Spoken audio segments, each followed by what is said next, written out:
ازيكم يا حبايب قلبي، عاملين ايه؟ النهارده بقى نعمل معاكم الصوبيا. الصوبيا دي من مشروباتي بجد المفضله، يعني انا شربتها كل يوم مش هزر. بقى يلا بينا نشوف المكونات. اول حاجه معانا شوب كبير من اللبن اهو، هو ده شوب كبير من اللبن اهو، هو ده تمام. معانا معلقه كبيره جوز هند اهو، وكيس فانيليا، والصوبيا اهي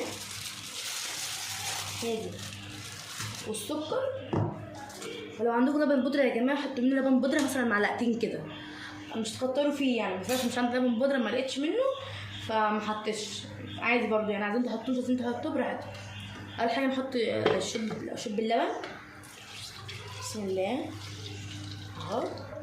حط كمان ثانيه واحده اهو يا جماعه. جبت كمان شوب من اللبن وبسم الله كده حطينا ايه الكميه كلها. وهنجيب بقى الصوبيا، تعمل كيس اهو.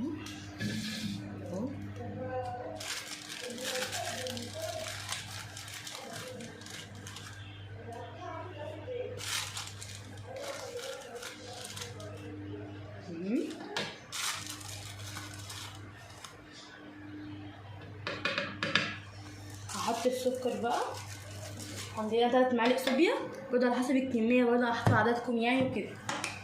السكر برضه السكر حسب الرغبه.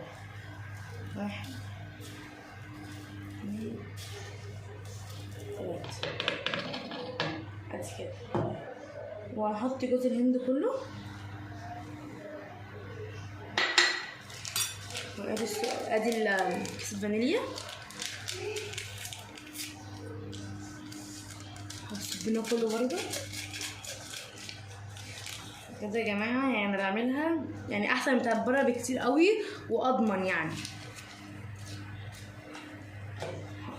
اظبط بقى الدنيا دي وارجع لكم تاني يا جماعه. انا جبت كوبايه ميه اهي، في نفس كوبايه اللبن عادي يعني، عشان مش عايزين نفس مواعيدها، انا اللي بغسلها. هنحطها كده اهي، وهنحط حبه صوبيا تاني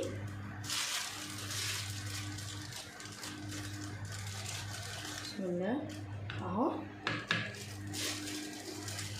بس كده.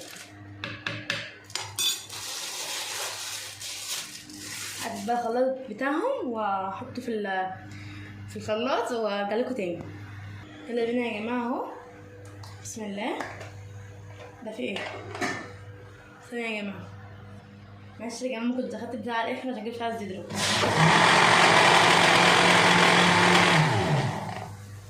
هضرب بقى وارجع لكم تاني. طيب بعد ما ضربته نطلع بقى البتاع ونمسح بقى البتاع كويس عشان ايه اللبن مش يلزق ونطرد من البيت. والسكر ذات نفسه اصلا مش يلزق في قلب البتاع، وماما مثبتني في البيت اصلا.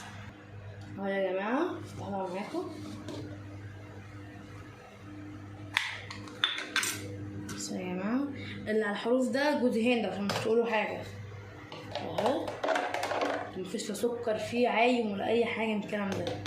نجيب بقى الازازه بتاعتنا نصب فيها اهي، الازازه اهي يا جماعه. الازازه حطاها بقى بينا نقول بسم الله ونصب.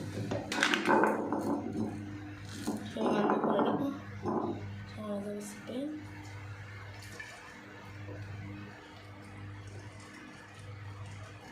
اهو.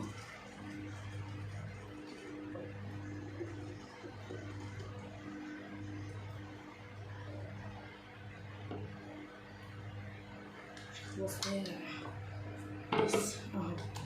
هنقفل بقى نحطها في التلاجة تسقع ونعمل اللي احنا عملناه ده كله. نمسح كده بس، نحط دي هنا اهو كده، ولما نخلص نبقى نغسلها اهو. نمسح كويس جدا زي ما انتم عارفين. هنطرد من البيت. ماما اصلا ما بتحبش الدنيا تبقى متبهدله في المطبخ او يعني متبهدله اصلا، وخصوصا المطبخ هو كده يا جماعه مسحناه. تنسوا بقى يا جماعه تحطوا لايك وتشتركوا في القناه وتفعلوا زر الجرس عشان يوصلكم كل جديد مننا. بصوا بقى بعد ما عملناها طعمها جميل والله يا جماعه. تمام، سلام بقى.